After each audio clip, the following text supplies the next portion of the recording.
Hindi mo napansin kanina, no? Dito kami sa airport. Sipalay Airport.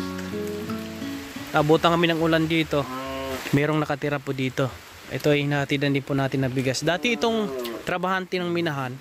Ngayon ay yun nga, nagkaroon ng problema yung minahan na shutdown. At isa ito sa mga yung tinatawag na parang hindi nakakuha yata ng kailang benefits. Ngayon ay nandito. Bigyan tayo dalawang bigas, boss. Dalawang bigas. Oo. Salamat po kay Ma'am Marie de Castro. Ito may mga bigas kaming dala. Yung yun naman kay Tatay Francisco. Andito. Yan, boss, oh. Kita mo, boss? May tao yan dito, boss. Ayan, tao, oh. Opo. Balay. Ayan, dyan sa nakatira. Tay, may hapon. Ganda nga kong tay. Tay Ricardo?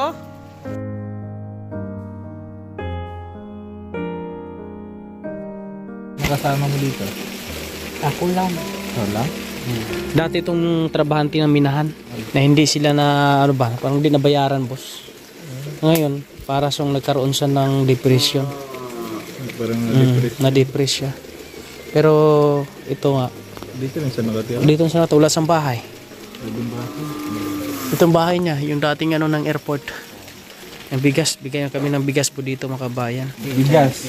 Oo. Para mo sa ingin ka. Oo. Hindi na tao.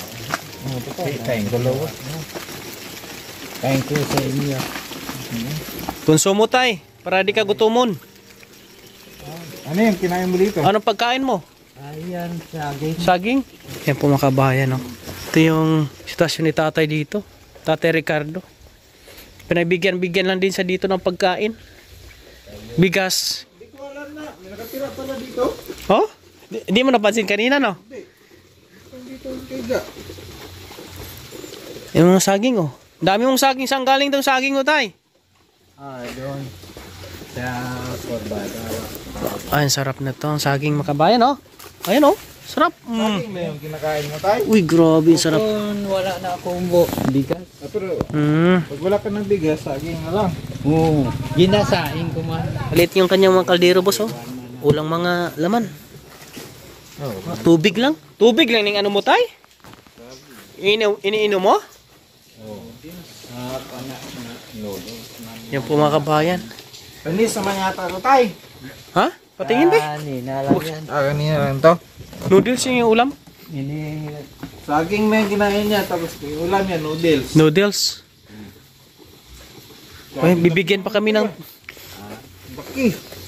na kwan gani na sa ikaw na May mga isda dumadaan dito, tay? may ari.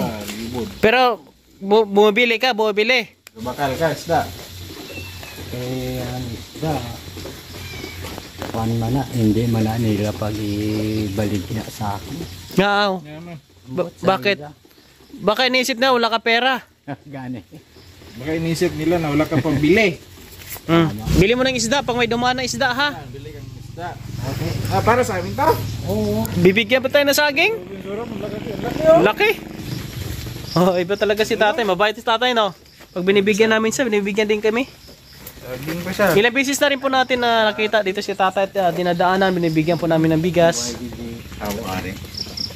Inayaan lang po sa dito na dito makikitulog sa airport. Airport ito ng Sipalay, nasira po, mga kabayan. Na wala po, hindi naman po ito siguro nag-ooperate, pero may mga lumalanding po dito. Sako-sako. Yan, thank you, tay, ha? Thank you din sa inyo. Bali, matagal-tagal mo na maubos yan. No? Kung makadaan pa kami dito sa sunod, pagdaan namin, siguro ulam naman. Mabot. Oo. Sana mabigyan ka namin ng ulam dito. Kwan man ako sa ulam. Sabi. Ewan ko bakit hindi nila ako binibigyan ng ulam. Sino? Dahil Lolo Carlo, Baka wala silang ulam. sila nagadumala sa kwan sang pangisda ko dito. Baka walang huli, tay. Hindi, Kasi si Tatay Ricardo binibigyan lang po dito ng ano, mga kabayan, ulam. hindi nila ako siguro kilala. Di ka kilala? No. Di nila kilala na ikaw ang masabi mo nakaraan, ikaw ang sugo. No, pero ang mukha po ni tatay, mahaba ang buhok, may bigote, Parang babae. Gwapo. Palaw.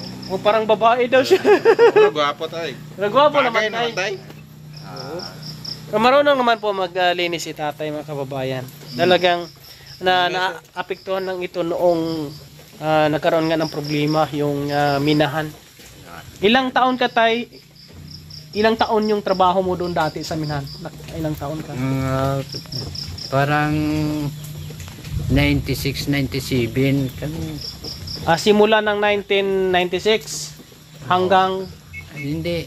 19... shutdown. Basta mga... Shutdown. 1997 nag-shutdown ng mina. Mga kwano. Ibig sabihin nag-start ka anong tuig? Bago, 1987. Kasi matagal na ito mga kabayan nung nag-shutdown ng mina. May nakapagbigay sa atin ng impormasyon kasi tungkol kay tatay na ito ay dati siyang obreros ba ng minahan. Kaya hindi mo naman. Kaya marami po ang mga hindi nabayaran nung nag-shutdown. Yung iba, wala na dito, naghirap na sa buhay. At si tatay, tulad ni Tatay Ricardo, naghirap din sa buhay. Naging ganito yung kanyang sitwasyon.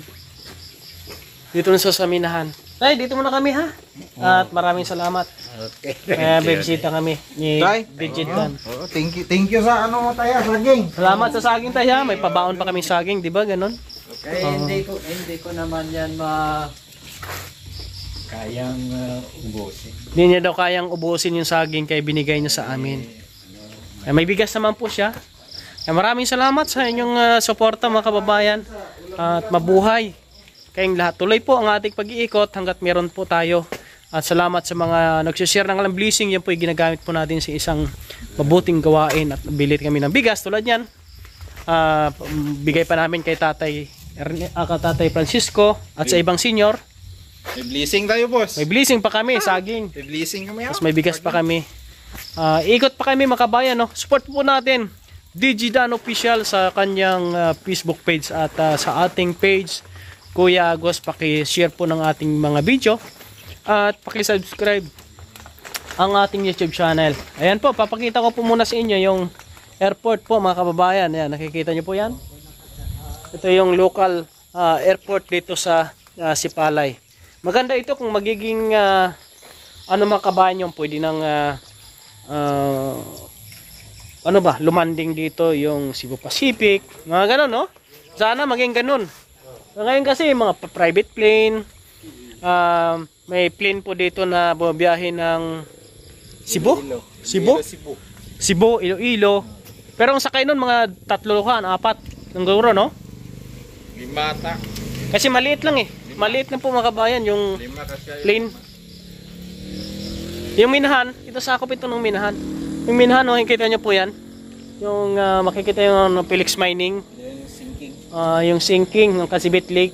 Tapos yung bahay ni Minoy, yung napaamo natin na isang na-depress din, nandun sa taas ng bukid, mga kabayan. Tapos si Ateria, nandun po ang bahay ni Ateria. Yung isa pong depressed din po na babae na kanyang bahay na sinisira niya po pag inaatake po siya ng kanyang sakit po mga kabayan. Tayo, uwi muna kami tayo ha. Okay. Maraming salamat po. God bless sa inyong lahat po mga kabayan. Shout out po sa inyong lahat. Mabuhay kayong lahat po mga kabayan.